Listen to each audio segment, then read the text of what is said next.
Hey guys, Dr. Josh Axe here along with Dr. Billy Demoss. Dr. Billy, hey, thanks for joining me here today. Thanks for having me. And I brought in Dr. Billy from California. He is an expert when it comes to CBD and cannabis and hemp oil. In fact, he has his own line of hemp oil products. So we're going to talk about the incredible benefits around CBD specifically found in cannabis. Now, Dr. Billy, there's a lot of research now coming out, and a lot of the scientific community and doctors, medical doctors and chiropractors are coming out and saying, we actually now believe that cannabis and CBD have tremendous health benefits. Right. And I know you've even taught, seminars about this, out in California. Talk about, CBD. What are some of the overall general benefits? And then we're going to touch on these 8 different characteristics, but what are some of those things that make CBD so beneficial? And why for so many years has it been actually villainized? Well, it's been villainized or vilified back since prohibition of marijuana in 1937 because of the fact we've had corporate entities, i.e. the paper industry, DuPont, which was big in paint and varnish. We also had the cotton industry, to some degree, the auto industry and fossil fuel industry all tried to get rid of hemp because it was going to be a viable alternative to obviously all those industries. So in their monopolistic ways, they vilified it so that everybody looked at marijuana as this evil plant that led you to, destroy your life. In reality, it's got so many benefits as far as it's better than papers. I mean, the Declaration of Independence was written on hemp paper. Wow. We used it for clothing, fabrics, materials. It's way better than cotton. It doesn't take anywhere near as much processing and chemicals to produce the product. There's even estimates that state that if we used 6% of the available land that we use for agriculture, if we used it for growing hemp, we could totally eliminate our need for fossil fuel. I'd like to see that happen and everything from we're real concerned about the oceans and all the plastic debris in the ocean. I would like to see us use more hemp-based plastics where they would be biodegradable and not so conducive to destroying the environment. So that's why it was vilified. That's why people have this stigma about it. Because, again, I try to tell people, dude, it's a plant. Why are we vilifying a plant that God put on the planet that we've used for, we've used it for eons in healing and health, and it's even been used as sacraments in specific religions. And it was just because of a few people with their corporate demands and monopolistic ways wanted to eradicate the use of this plant. But just like everything from, especially things like anxiety and and sleep issues and inflammation and pain and all the things that we see people taking dangerous pharmaceuticals for that have negative side effects. We're actually, and I don't want people to look at it like we're treating this problem with this CBD. I like people to understand that we have a CBD deficiency or cannabinoid deficiency because of the fact back in the day, even when George Washington was, they made it mandatory that people grew hemp as a food source, and in those days we got high levels of CBDs in our diet and nutrition, and now we've got to a point where we're all CBD deficient, and that's why we need to supplement with it, not to treat stuff, but allow the body to function at a higher level by providing with what it needs. Yeah, and we know, listen, I know people watching this video, there's some people that are really pro-cannabis, there's other people that are against it, and listen, this is really about the compound, first off CBD, and I'll say this, you know what, when used responsibly, especially, plants can be used as medicine. I mean, my entire message is food is medicine, and I really believe there are great clinical studies. In fact, everything we have up on this board, in fact, I had about 3 or 4 others I didn't even put up here, they have medical evidence from clinical journals showing that these have medicinal benefits that are above and beyond and without the side effects used by pharmaceuticals today. And it's funny, the pharmaceutical company is probably the #1 company today trying to keep this out of people's hands to a degree, or they're putting laws around it and things like that. So you know what they're doing too is they're also taking the extracted cannabidiol out of the plant and they're trying to synthesize it. Yes. But what they're forgetting and what they don't understand is there's 480 different constituents in the plant. Not only the cannabinoids, but there's terpenes, which are essential oils. There's bioflavonoids. There's all these other chemicals that create a synergy, which they call the entourage effect, that you can't segregate. It's just like trying to take a molecule out of a plant, like a carrot, and say this is going to cure it. Everything in the carrot contributes to the overall synergy and the biological effects and physiologic effects that it has. I mean, it's a huge thing to say because, I know I'm a bigger proponent of turmeric than just curcumin. I mean, turmeric also has L-tumerone, which increases your body's own stem cell production and works with curcumin, so there's so many benefits. And you mentioned terpenes. I'm a you just said essential oils. Right. Frankincense oil is a prime example. It has terpenes, it has alpha-pinene, which works to relax the brain the same way, some of the very same compounds found that we're talking about here. But let's jump in. So one of the biggest issues is pain. I know you've worked with thousands, and how long have you been practicing? 32 years. 32 years you've been practicing, working with patients. Do you have any examples of patients, let's talk about these first two, pain and anxiety, where you've seen any type of improvements with patients? Well, pain, because right now, if you look at the medical model with the huge problem with opiates and opiate addiction and heroin, I mean, literally, if you could get people off opiates and switch them onto something that's going to work almost as well, if not better, and not have the negative side effects, I mean, I'm highly for it. But again, with patients, typically I would just start with chiropractic, working on with chiropractic, and then if I'm having some residual stuff, then we can apply topical cannabinoids, or we can have them ingest them orally or through sprays and tinctures. Now, I know you yourself have, you gave me a product, a rub-on hemp oil product with CBD, and I know that that's the same thing that you give your patients, right? Right, and the thing is, you don't have to sell it. You just put them on them and let them go, and they'll be back the next time. And if they still have issues, they're gonna buy it because the stuff works so good. Yeah. So CBD, one of the things that's so incredible about it, and we'll talk about this with some of the other conditions, but it has natural benefits in terms of its ability to reduce pain. The other thing here with anxiety, how about that? I'm going to be the first one to say that because you and I both lead we're Type A personalities, Type A work squared. hard. I mean.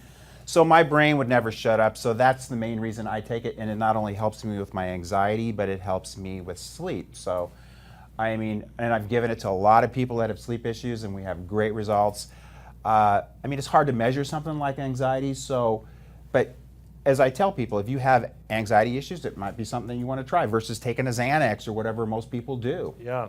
I was talking to a mom last night who's also a doctor, and she was just telling me, she said, you know what? One of the reasons why she had health issues herself. She was trying to take care of patients. She had all these health issues herself.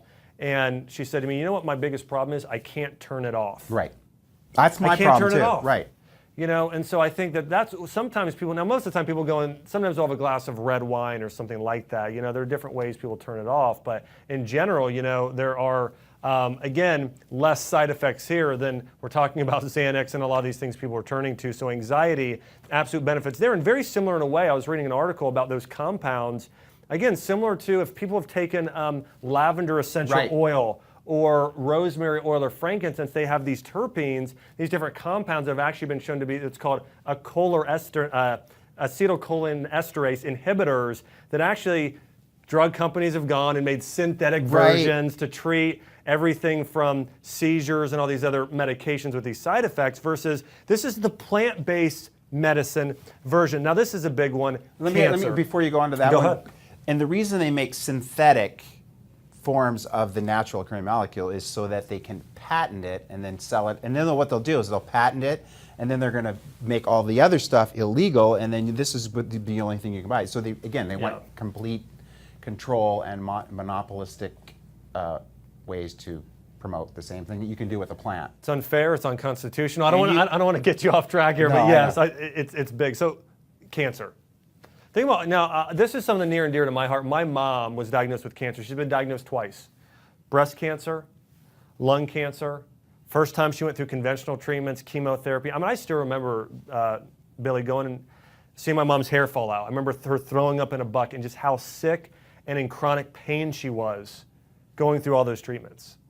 And the second time, my mom, even though she was diagnosed as being cancer-free and healthy, she still was sick, diagnosed again. And the next time we used plant-based medicine. We used all natural means, juicing vegetables, bone broth, probiotics, antioxidants, all these things, essential oils to get her healthy. And I think about all the people out there today that are being poisoned and they don't know that food is medicine, herbs are medicine. This is a big one.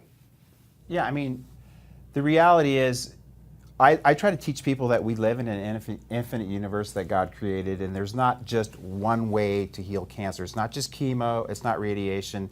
And I would rather go a more natural route than using, I mean, look at what cancer does. It kills you literally to try to kill a cancer. So let's work with the body in its own innate potential to heal itself by, you know, like you said, go keto, go, you know, do hyperbaric oxygen, get chiropractic care, do green juices, get plenty of sleep, be happy. I mean, and then also use something like cannabis or CBDs, which is going to affect the endocannabinoid system, which we just recently discovered in 1992. I mean, if you talk to most doctors, they probably don't even know about that system. Tell us about that system. I mean, it's a system that really, if it's balanced, it promotes homeostasis in the body. It puts the body into a more healing, almost in a sense, almost in a parasympathetic state where you're going to be able to rebuild itself and create abundant health. And the thing about we know about cancer is the CBDs also have this potential through cell apoptosis to kill cancer cells and not kill the healthy cells. Wow. So, I mean, to me, I would rather people take it as a preventative. Sure. With everything.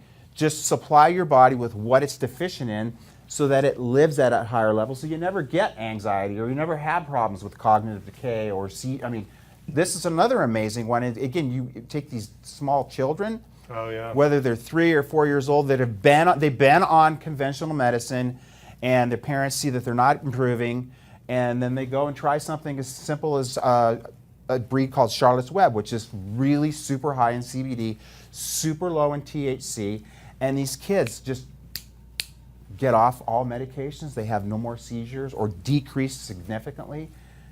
Yeah, you know, one of the things you said is so important is this parasympathetic-sympathetic balance. I mean, most of us live in that fight or flight state. We're stressed all the time. We're in traffic jams. It's like emergency after emergency. And we need to get in more of that parasympathetic state. You said the sympathetic is that protective state.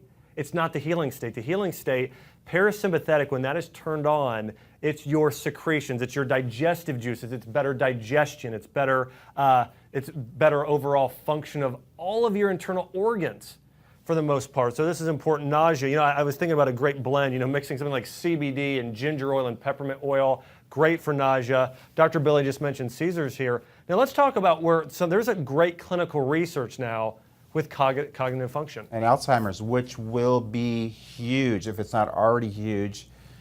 And I think the other end of the perspective or paradigm would be autism. Yeah. So, I mean, the thing is, if we can decrease brain inflammation and prevent a lot of these issues from happening. My mom's currently on it. She's 82. She's never taken any prescription meds, and I'm excited to say that. But she's starting to, you know, repeat some things, so I'm getting her on that as a preventative. Awesome. Good stuff. And that's another reason I take it. I don't want to be one of the 1 in 2 people that's either going to be pre-Alzheimer's or Alzheimer's in the next decade. Yeah. Food is medicine. It needs to be preventative, as we're talking about. Now, here's a couple last ones here. Diabetes, and there's some great clinical studies on this. And part of the reason is, you know, part of the reason CBD is so powerful at reducing pain and supporting all of these conditions is because of its anti-inflammatory properties. We know most diseases today are inflammatory in nature. Listen, anything with an itis at the end in Latin, that's inflammation. Arthritis, inflammation of your joints. Ulcerative colitis, inflammation of your colon. Heart disease, that's not caused by high cholesterol. The cholesterol is laying down because there's inflammation in your arteries. You've got to reduce inflammation. So in this clinical study recently released, they found that supplementing with CBD oil, that compounded hemp oil, as well, helped diabetes patients and patients with heart disease balance out their blood sugar levels. That was a study done on animals. And another thing here with leaky gut, you know, I get lots of questions. I have a whole program on leaky gut. And we know leaky gut is really at the root cause of conditions like autism, like autoimmune disease, Hashimoto's thyroiditis, and a number of problems. But leaky gut, one of the biggest things I found in working with thousands of patients with this, it's part of something you mentioned earlier, it's the lack of the parasympathetic nerve system function. Right. When your body isn't secreting enough enzymes and digest it, you cannot break down food. So your gut has to take the brunt of all of that, and your small intestine, that gut lining, it can't heal. One of the great things when you balance out that parasympathetic and sympathetic state, it puts your body in a healing state. Remember this principle, your body heals itself. The food doesn't heal you. It's foods, herbs, they support your body in doing what it was designed to do. One of the issues with medications, you and I know this, it actually forces your body to do something it doesn't want to do. Right. Nutritional supplements, they support your body in healing itself. And so that's one of the great things about using food as medicine, herbs as medicine, is they're supporting the body, they're not altering the function. And so, Dr. Billy, last thing I want to talk about here and topic about this is that there's a lot of controversy, and I don't think a lot of people understand CBD versus THC. Right. It's one of the most common questions we get. So can you talk about the properties between the two? Well, obviously, THC is the one that really Hallucinogenic. is used. Yeah, well, it's psychoactive. I wouldn't call it hallucinogenic. Okay. Yeah. You didn't grow up in the 70s. So. No, I didn't. I did. But it's that's the compound that gives it the negative stigma, is the fact that it's got some psychoactive ingredients, whether it enhances creativity or whatever. But that is also, it's found in the plant, but so is the cannabidiol, which is the active ingredient, which is going to give us all the positive effects. But the reality is you have to have that entourage of effect in whatever tincture or food that you're eating or supplement or dosage, however you want to call it, that you're taking as a health measure. You have to have a small degree of THC in the product. Now, that is to create the entourage of it, but the reality is, and anything that's legal in the United States, because it's legal to have it, it has to be less than 0.3% of the compound. So it has no it would be, the analogy I use with everybody, like a beer is 0.5%. Like apple cider vinegar or something. Right, or like a kombucha, it's the same thing. Yeah. There's a little bit of alcohol in that too. Yep. So it has to be there to get the real true effect. But if somebody, like they did the study on seizures in Mexico that just came out, they are actually using straight CBD oil with no THC in it, and they're getting the same exact results. And this is important for somebody that's, say, a truck driver or somebody who works for the government where they do drug testing, because a lot of these products will ping a drug test. And so if you've got that potential, then you need to use a product that has CBD in it, oil. I just don't feel it's going to be as effective because you're not getting the full entourage effect of all the chemicals that are in the plant. Sure.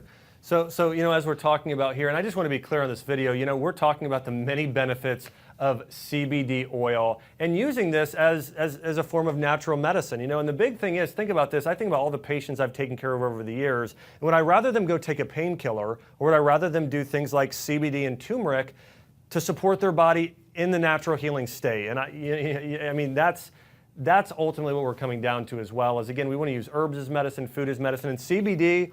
All of these clinical studies, look it up for yourself online. We got articles on drax.com. You can just do Google search on CBD oil benefits, and you're going to see the incredible benefits of some of these different products. So I want to say thanks, Dr. Billy, for being here today. We've been talking about CBD and the many benefits. Everybody, hey, thanks for watching.